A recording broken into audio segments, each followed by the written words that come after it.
With this Broadbent Institute research on income splitting. Now, this has been a bit of a controversial policy from the very beginning, and we've heard everybody right up to the former finance minister, Jim Flaherty, questioning the value of it because it doesn't necessarily benefit a broad variety of Canadians. It's quite a narrow group.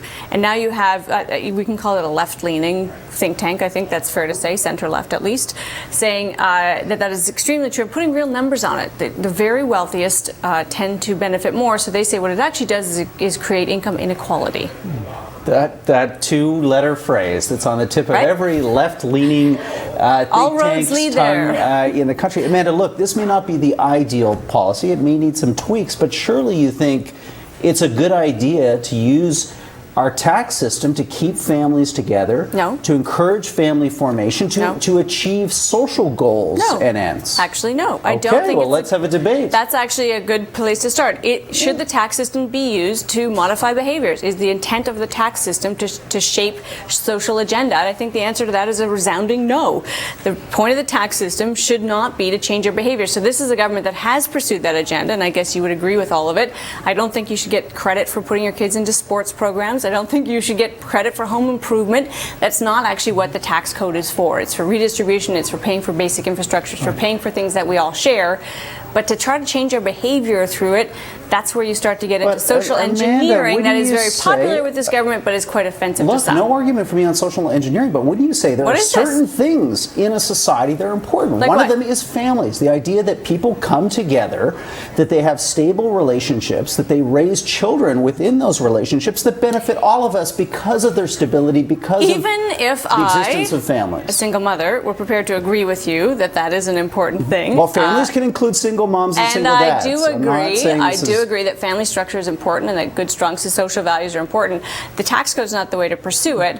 But furthermore, this isn't even a good way to do that. What we found is that what this does is benefit a very narrow, because what you're talking about is the kind of classic Leave It to Beaver family where the Cleavers have dad at work and mom at home and the two kids get peanut butter. Not peanut butter because everyone's allergic, but some kind of food for lunch on the table every day. That is not what this does, as this research shows and other people have queried. This is why Jim Flaherty raised question marks about it. This doesn't help that broad, kind of low to middle income working class family where mom would like to be at home or dad would like to be at home and one person goes off to work.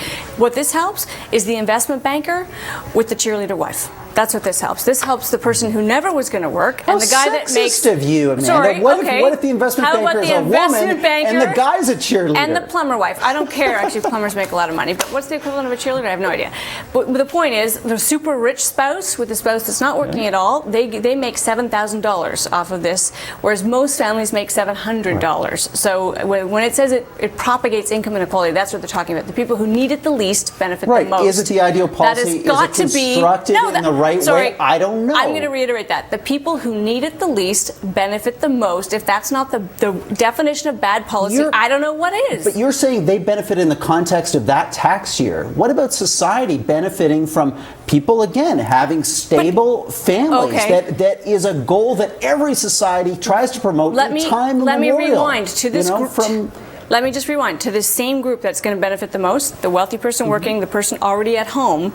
They're not going to change their behaviors because of this. They're just going to get a windfall. So the idea that suddenly people not to send their kids to daycare. Maybe they'll have that option. Maybe they'll choose to homeschool their kids at home. The people that benefit the most, that get $7,000, already have this arrangement. They already have somebody working and somebody at home because they're rich and they can afford that. And I'm with you that the dual income family often these days is a choice because both people have ambitions and they want to work, but often is also not a choice. It's because the world is expensive and both parents have to work, and if they could, one would stay home. Okay, so if this is such a bad idea, doesn't further, in Amanda Lang's universe, this policy does not exist. Universal daycare would go a lot further towards getting what you want, which is families doing better, families having access to choices. I'd like universal daycare too. Okay. But seniors are allowed to do this. Since 2007, seniors have split income. It's been very successful for them. It's politically popular. It helps seniors. It helps deal with the discrepancies in income in families. Also disproportionately benefits the wealthy. but okay. Also There's disproportionately lots of benefits things in the those. tax code that benefit everybody else, Amanda. You know that. The middle income, low income, we have fewer people in poverty now in Canada than we did a generation ago, and that's because we have a tax code that sees the top earners pay the majority of taxes into the system. When we know that the most challenged group in our society is lower middle income, isn't that where we should be focusing our energy, not on the wealthiest, not on the people that already have a vast array of choices at their disposal about how to live and who's going to stay home and who's going to work and what kind of childcare? It's the people that don't have choices that we might empower a little bit.